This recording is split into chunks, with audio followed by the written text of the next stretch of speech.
In the thick jungles of the South Pacific, where death whispered through every leaf and shadow, a young Marine clutched a rifle that his fellow soldiers had laughed at just days before.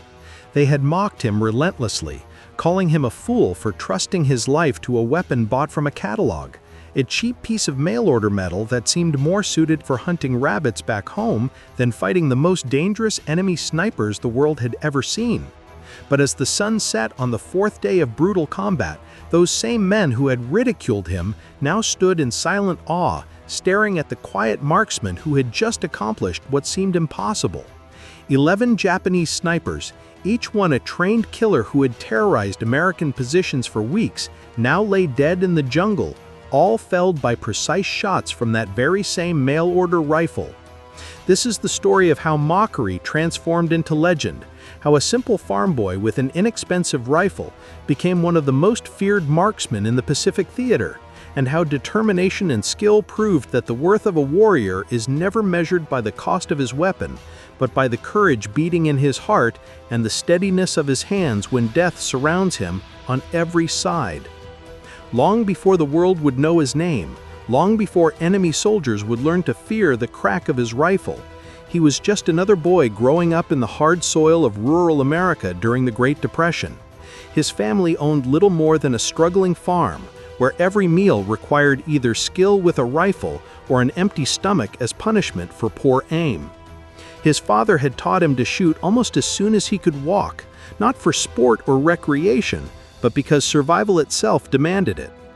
In those desperate years when economic collapse had brought even mighty cities to their knees, country folk like his family depended entirely on what they could grow, raise, or hunt, and hunting meant shooting straight because ammunition cost money they simply did not have.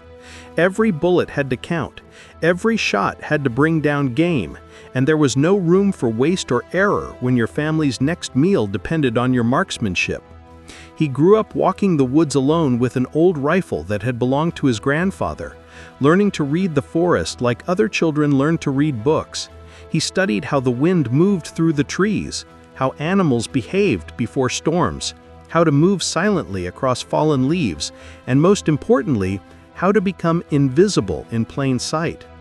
His young eyes grew sharp from squinting at distant targets. His breathing learned to slow until his heartbeat would not disturb his aim, and his hands developed the steady patience that separates good shooters from great ones.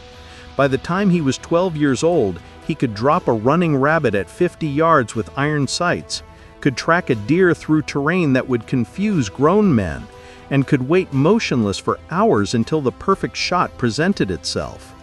The other children at his small country school sometimes thought him strange because he preferred the company of trees to people, because he spoke little and watched much, because he seemed more comfortable in silence than in conversation. But his family knew the truth about his quiet nature. He was not shy or slow. He was simply a boy who understood that the forest taught its lessons only to those patient enough to listen. When the war came crashing into his small world, like a thunderstorm that no one could ignore, he knew immediately that he would serve his country, but he also knew something else that troubled his practical mind. The military would issue him a rifle, certainly, but he had heard stories from veterans of the previous war about how military weapons were often worn, sometimes poorly maintained, and occasionally less accurate than they should be because they passed through so many hands. He had also heard that truly excellent marksmen sometimes brought their own rifles to war, weapons they knew intimately, rifles they had fired so many times that aiming became as natural as pointing a finger. But there was a problem that seemed impossible to overcome. He had no money to purchase an expensive, high-quality rifle from a specialty gunsmith. His farm had barely produced enough to survive the Depression, and spending what little savings they had accumulated on a rifle seemed almost selfish when his mother and younger siblings would need every penny while he was away at war. Then he remembered something he had seen in a magazine that had been left at the general store in town, an advertisement for rifles sold by mail order from a catalog company that specialized in sporting goods. The rifle they advertised was not fancy, carried no prestigious maker's mark, and cost less than a quarter of what a gunsmith would charge for a custom weapon. but the specifications looked solid, and the company's reputation seemed decent enough. He sent away for the catalog, studied every page until he had memorized the details, and finally placed his order, using almost all the money he had saved from 3 years of odd jobs and farm work. When the rifle arrived by post several weeks later, wrapped in brown paper and smelling of packing grease, he felt both excitement and nervousness as he unwrapped his new possession. The weapon was simple, utilitarian, and completely unimpressive to look at. But as he worked the bolt action and peered down the sights, he felt something important. The rifle felt right in his hands, balanced and solid, like it had been waiting for him specifically. He spent every spare moment before his deployment learning that rifle the way a musician learns an instrument, firing hundreds of rounds at targets he set up in the back pasture, adjusting the sights with careful precision, understanding exactly how the barrel responded to different temperatures and weather conditions. He learned where every shot would land at every distance he could measure, practiced rapid bolt action until his fingers moved faster than conscious thought, and trained himself to fire accurately from positions that would have seemed impossible to most shooters. By the time he was 12 years old, he could drop a running rabbit at 50 yards with iron sights, could track a deer through terrain that would confuse grown men, and could wait motionless for hours until the perfect shot presented itself. The other children at his small country school sometimes thought him strange because he preferred the company of trees to people, because he spoke little and watched much, and because he seemed more comfortable in silence than in conversation. But his family knew the truth about his quiet nature. He was not shy or slow. He was simply a boy who understood that the forest taught its lessons only to those patient enough to listen. Boot camp proved brutal as expected, pushing him to physical and mental limits he had never imagined. But he excelled at marksmanship training in ways that caught the attention of his instructors. However, when his fellow Marines discovered that he intended to bring his own rifle into combat rather than rely on standard military issue, the mockery began almost immediately. They laughed at the idea of trusting your life to a mail-order rifle, called it a toy that would probably fall apart during the first firefight, questioned whether it would even fire reliably in jungle humidity, and suggested that he was either too proud or too stupid to recognize that military armories knew better than farm boys what weapons worked in war.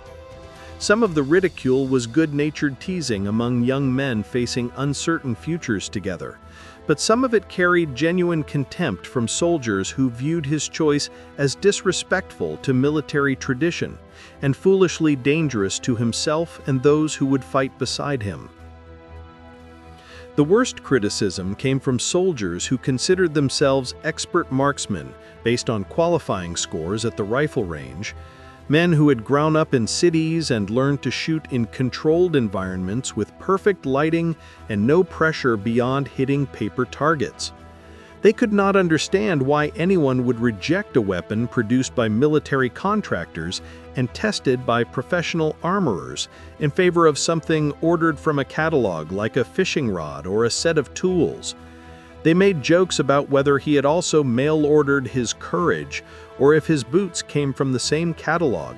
and they placed bets on how quickly he would abandon his precious rifle once real combat began, and he understood the difference between shooting at deer and shooting at enemy soldiers who fired back. He endured the mockery in silence, responding to their jokes with quiet nods or small smiles, never arguing or defending his decision because he knew that words meant nothing, and only results would matter once they reached the battlefield.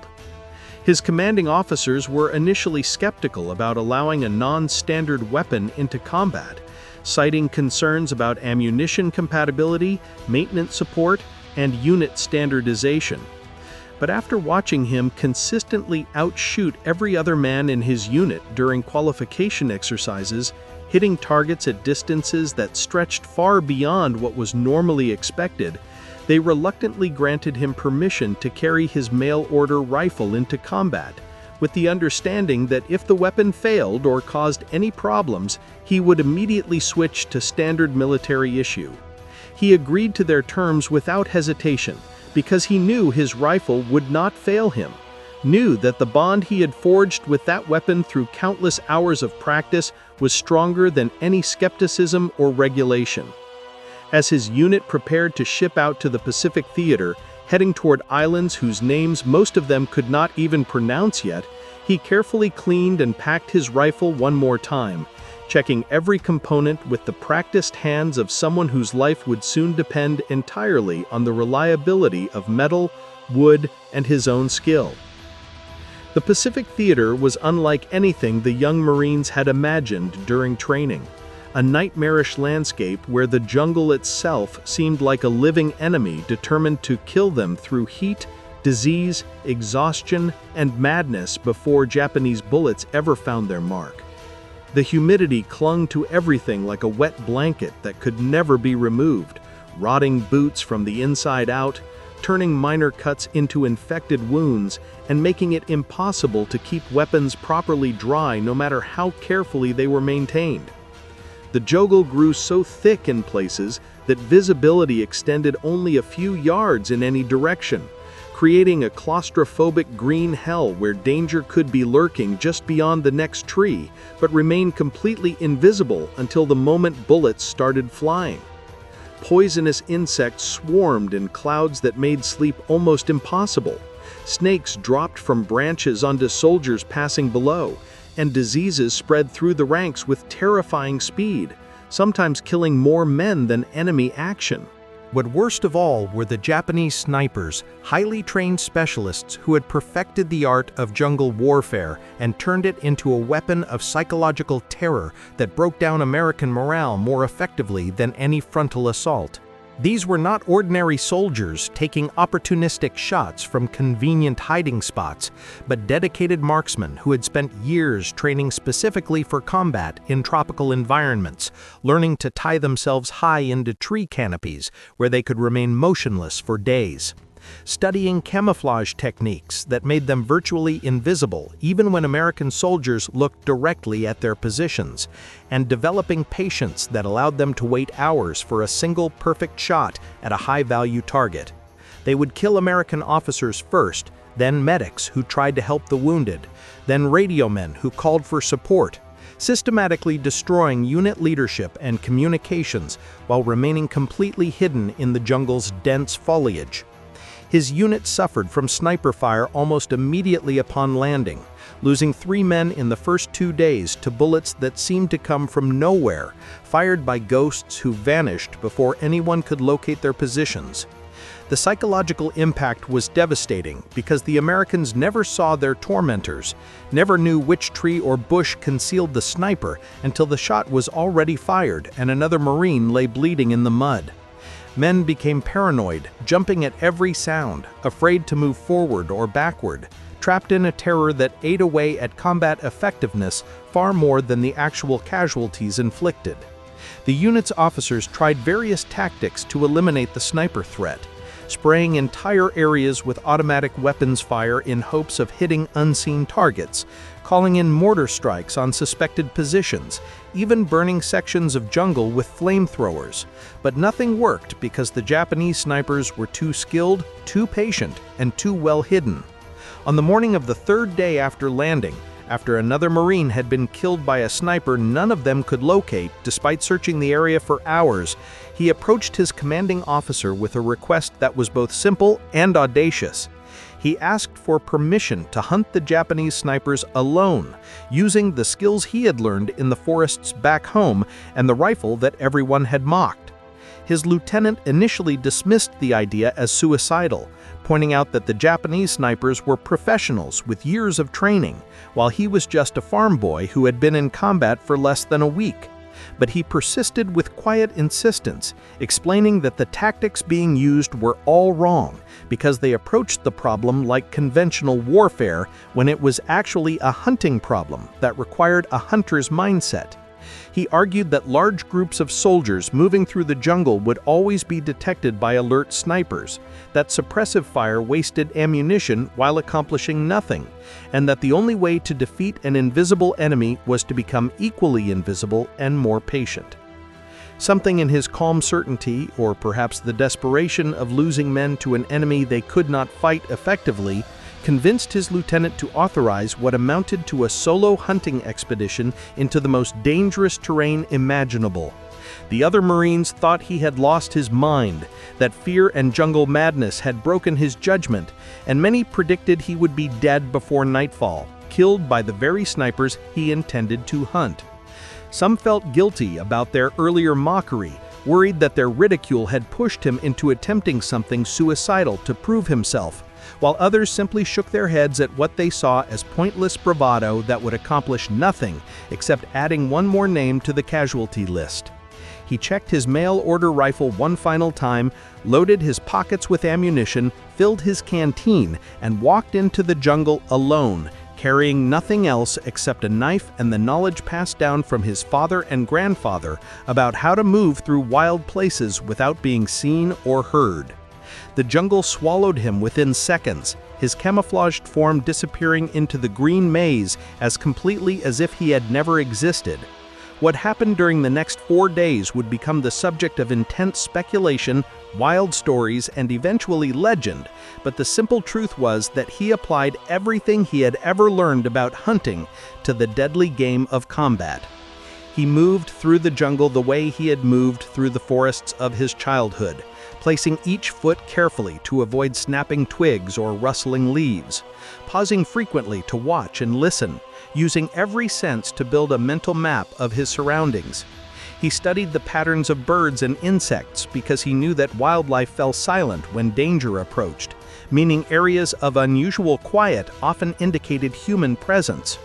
He looked for tiny details that others would miss, a leaf bent wrong, a branch that seemed out of place, a pattern in the foliage that nature would not create randomly, all potential signs of camouflaged positions. He found the first Japanese sniper late on the first afternoon, not by seeing the man himself, but by noticing how a section of tree canopy seemed slightly different from the surrounding jungle, almost imperceptibly darker in one small area about 40 feet off the ground. A less experienced eye would have seen nothing wrong, would have dismissed the shadow as natural variation in the light filtering through the dense leaves, but his eyes had been trained since childhood to spot exactly these kinds of inconsistencies.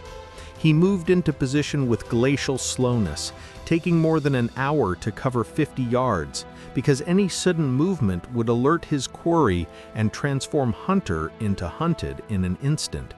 He found a spot with good concealment and a clear shooting lane, settled into the prone position he had practiced thousands of times, controlled his breathing until his heartbeat slowed to the calm rhythm that preceded his best shots, and waited for confirmation that his suspicion was correct. Patience had always been his greatest strength, the ability to remain absolutely motionless for hours if necessary. And that patience was rewarded when a slight movement in the suspicious shadow revealed the outline of a human form.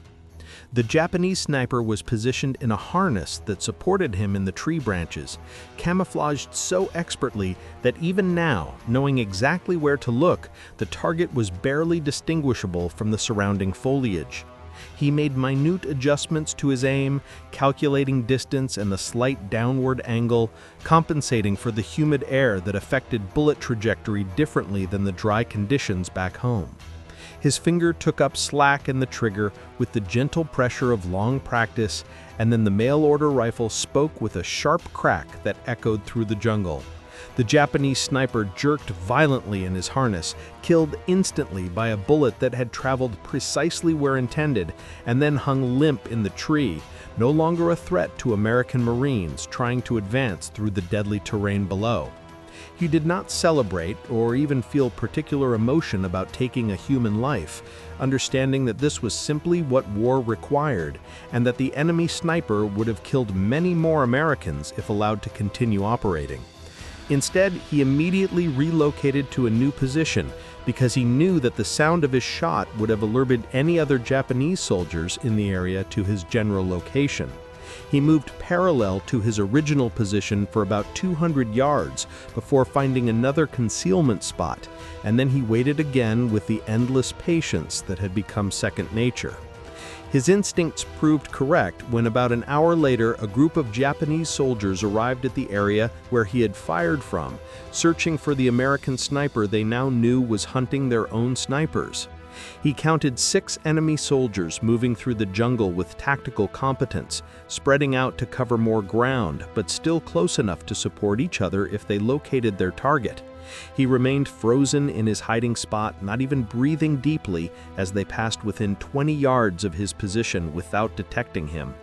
The second kill came the next morning when he located another sniper position by following a principle he had learned while hunting deer. Predators always return to successful hunting grounds until those grounds stop producing results. He remembered approximately where Marines had been killed by sniper fire during the previous days and reasoned that effective positions would be reused if possible. He was correct, finding a Japanese sniper occupying a well-concealed ground position that offered excellent fields of fire across a trail American forces would need to use for advancing supplies. This sniper was even better hidden than the first, positioned in a depression that made him nearly invisible and covered with natural vegetation that blended perfectly with the surrounding jungle floor. But the hunter from the backwoods noticed that the vegetation was too perfect, arranged with a symmetry that nature never quite achieves. And once he identified that telltale sign, the rest became another exercise in patience and marksmanship. Another careful stalk, another long wait, another perfectly placed shot from his mail-order rifle, and another Japanese sniper would never kill again. The third and fourth kills happened on the second day of his lone hunt, both in the afternoon, when the jungle heat became almost unbearable and most soldiers on both sides moved as little as possible to conserve energy. He had learned that snipers often grew less cautious during the hottest hours because they assumed everyone else was too miserable to be alert, a small lapse in discipline that could prove fatal when facing someone who understood that comfort and survival were luxuries that true hunters sacrificed willingly. He found these two positioned relatively close to each other, possibly working as a team to cover intersecting fields of fire, and he faced a difficult decision about which to eliminate first. He chose the one with better visibility over American positions, knowing that sniper represented the more immediate threat, and after making that kill, he had to relocate instantly because the second sniper would have heard the shot and would be searching for him with the desperation of someone who now knew they were the hunted rather than the hunter. What followed was a deadly game of cat and mouse through dense jungle where both men were invisible to each other, but each knew the other was close and equally determined to kill first.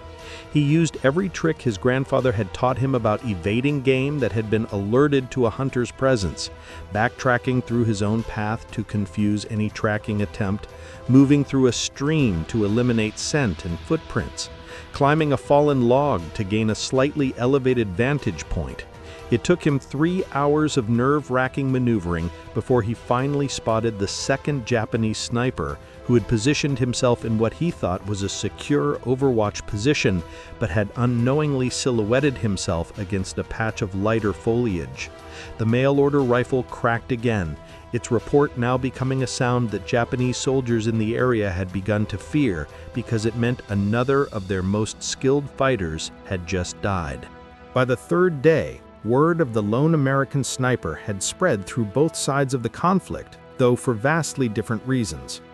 The Marines began to notice that sniper attacks were diminishing significantly, that they could move through areas that had been death traps just days earlier, and rumors circulated about the quiet farm boy who had walked into the jungle with his catalog rifle and was single-handedly eliminating the threat that had terrorized them since landing. Some of the men who had mocked him most cruelly now felt ashamed of their earlier ridicule, understanding that they had underestimated not just his rifle but his courage and skill. Others began to view him with an almost superstitious awe, as if he possessed supernatural abilities rather than simply being exceptionally good at applying hunting skills to warfare. His lieutenant wanted to order him back to American lines, concerned that no one could sustain such dangerous solo operations indefinitely, but there was no way to communicate with someone who had effectively become a ghost in the jungle. On the Japanese side, the unexplained deaths of their elite snipers created confusion and fear because these were men considered nearly invulnerable in jungle warfare, specialists who were supposed to kill with impunity rather than become victims themselves. Japanese officers could not understand how an American force that had previously seemed helpless against sniper attacks had suddenly produced someone capable of turning the tables so completely. Some suspected multiple American snipers were operating in the area, unable to believe that one man could be responsible for so many successful kills in such a short time. Others theorized that the Americans had brought in a specialist from somewhere else, perhaps a hunter from Alaska or a Native American tracker, someone with skills beyond those possessed by typical military recruits. None of them suspected the truth, that their men were being killed by a farm boy with a mail-order rifle who had learned his deadly skills hunting rabbits and deer for the family dinner table. The 5th, 6th, and 7th kills happened on the 3rd day, a remarkable tally that demonstrated not just his marksmanship, but his physical and mental endurance.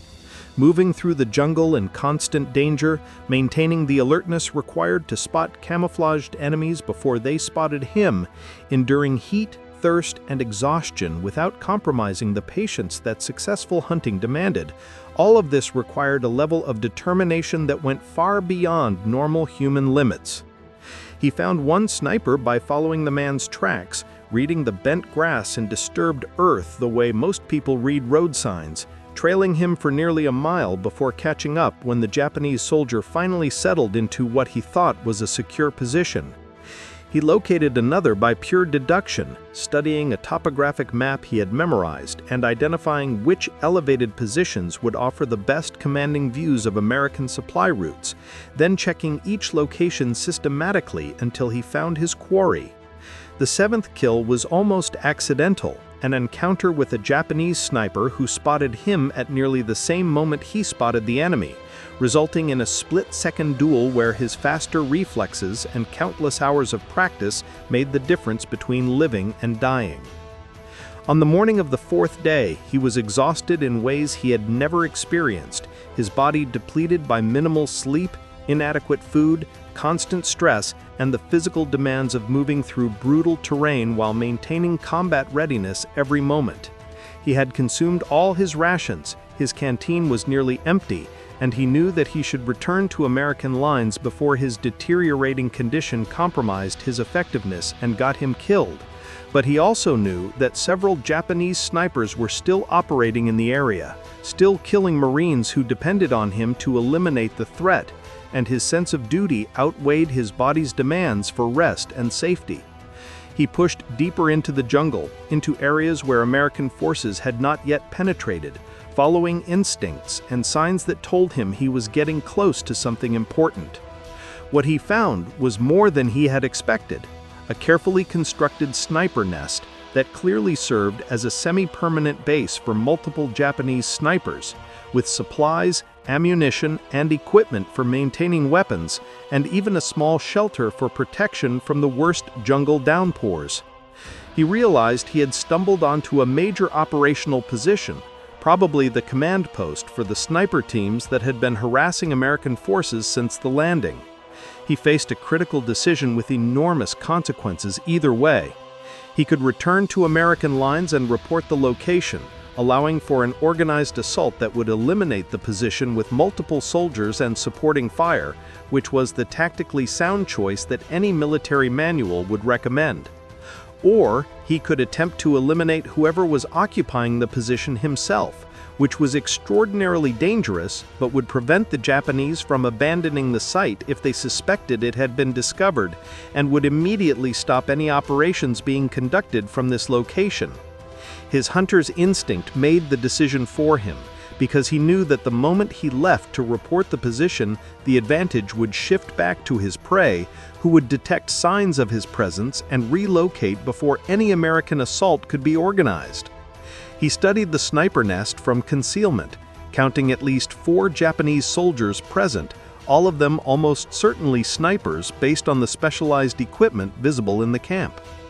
These were not ordinary infantry, but elite specialists, probably the best marksmen in their unit, men who had killed many Americans and would kill many more if allowed to continue operating. He checked his ammunition and found that he had exactly 8 rounds remaining, which meant that he would need to achieve a better than 50% accuracy rate under combat conditions against multiple targets who would start shooting back the moment they understood they were under attack. He waited until the afternoon when 3 of the 4 Japanese soldiers were resting in the shelter, while one stood guard in a position that offered good visibility of the approaches, but, unfortunately for them, not quite complete coverage of all possible angles of attack. He had positioned himself on higher ground with a clear line of sight into the camp, prone behind a fallen tree that provided both concealment and a stable shooting platform.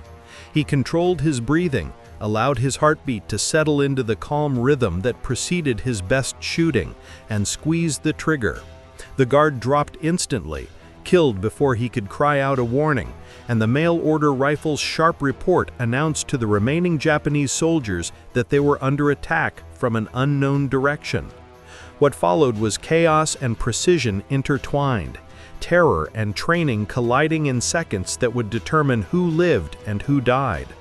The 3 remaining snipers reacted with professional speed, grabbing their weapons and diving for whatever cover they could find, trying to locate where the attack was coming from while presenting as small a target as possible.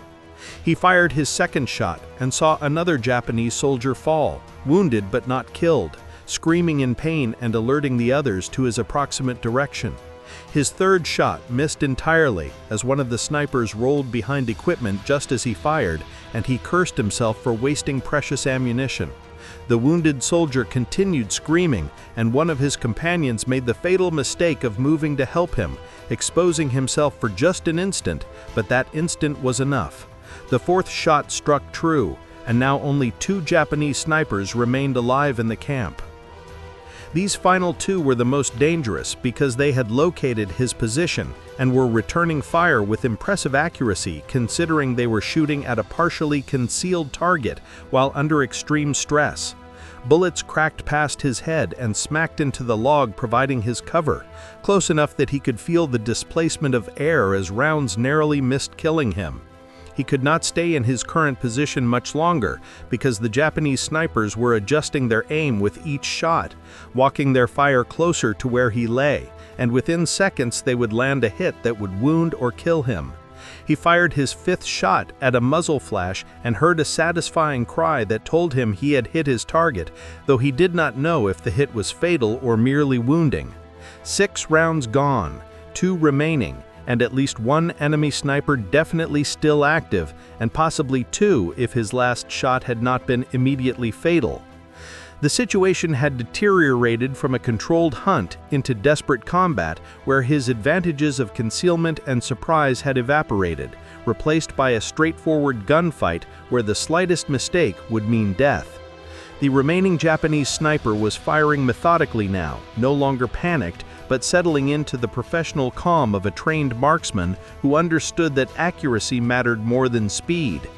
The bullets were coming closer, the log that protected him was being chewed apart by repeated impacts, and he knew that he had perhaps seconds before his cover would be compromised enough that the next enemy round would find flesh instead of wood. He had 2 bullets left, and needed to make at least one of them count, because if he missed with both, he would be defenseless against a skilled enemy who would certainly not miss a second time. He did something that went against all his instincts and training, something that seemed insane but was actually calculated desperation born from having no good options remaining. He deliberately exposed himself by rising slightly above his cover, presenting a target that the Japanese sniper could not resist shooting at, gambling that in the split second the enemy soldier focused on taking that shot, he would be able to spot the muzzle flash and return fire faster than his opponent could work their bolt action and fire again. It was a deadly game of chicken where both men would be shooting at each other simultaneously, and the winner would be whoever aimed truest and fired first. Time seemed to slow in that eternal moment as he rose above the log, saw the Japanese sniper adjusting his aim, watched the enemy rifle barrel swinging toward him, and squeezed his trigger while diving sideways to spoil the enemy's aim. Both rifles fired in near simultaneity, two sharp cracks that echoed through the jungle and marked the conclusion of a duel between two skilled marksmen where only one could survive. He felt something tug violently at his sleeve, the unmistakable sensation of a bullet passing so close that it tore fabric, and for a terrifying moment he thought he had been hit. But there was no pain, no blood, and when he looked toward the enemy position, he saw the Japanese sniper slumped forward over his rifle, killed by a shot from the mail-order rifle that everyone had mocked.